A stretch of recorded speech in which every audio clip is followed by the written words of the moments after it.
Kristan tang poi ka Sunday dang step u wan ban pen ta me tia shwa ko ba ko kong ba pim le tre na mar ka de kas mi u ble ne de kas mi ba pim shong around pen de shwa ki kam ki jam ko ki ba nge ba ro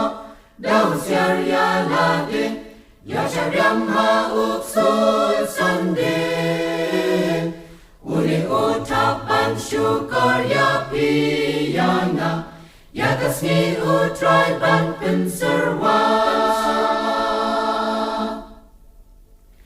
jing ya seng shi sin pep no balasni ki janro ampat isteri salet jing ya seng asin lam yang hi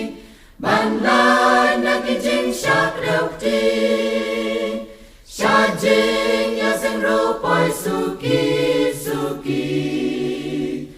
anda de pules dang yang hi ko ki banyet baro dau siar ya la de ya shariam ha uk sul Sunday uni utapan syukur ya piyana ya kasni utrai ban penserwa Shonki ben shadin ang uk sul Sunday what's not in ublay ki pule tia kop tang shu yeng nong ya tu kana kubor na tip himana kamper na da pis na plukam yang hi kam day pada benta jong pi koki bangay baro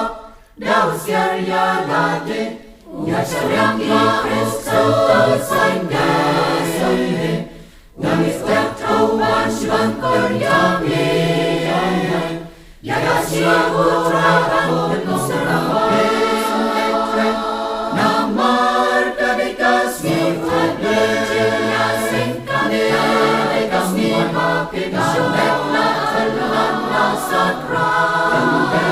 shuwi ya tu jamata ru ibanet baju shikjo ya lalu ya shariam ha kamsa sarina uni utapan syukur ya piyana ya kasih utrai ban pengibanan baro dau siar ya lade ya shariam ya seng shi sin san ro balasni uni ujam ro ampar ya steri ya kasih utrai ya seng arwa yang hi bandar na kijing syak reu ti jing ya seng ro poi suki suki anda de pules dang biang hi ko ki banyet baro dau siar ya lade ya shariam ha uk sul Sunday uni utapan syukur ya piyana ya kasni utrai ban penserwa Shonki ben shadin ang uk sul Sunday what's not in ublay ki pule tia kop tang shu yeng nong ya tu kana kubor na tip himana kamper na da pis na plukam yang hi kam day pada benta jong pi koki bangay baro dau siar ya lade ya shariam ha uk sul Sunday uli utapan syukur ya piyana ya kasni utrai ban penserwa so tai pi jing ya seng kata kamwan kamet la sakran jing ya tu kana kataru amkut kaju shikaju la tulul kampang amino uksut Sunday don porang siyang sa hangin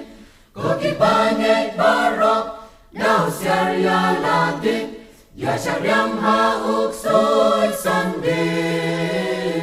uni utapan syukur ya piyana ya kasih utray ban penserwan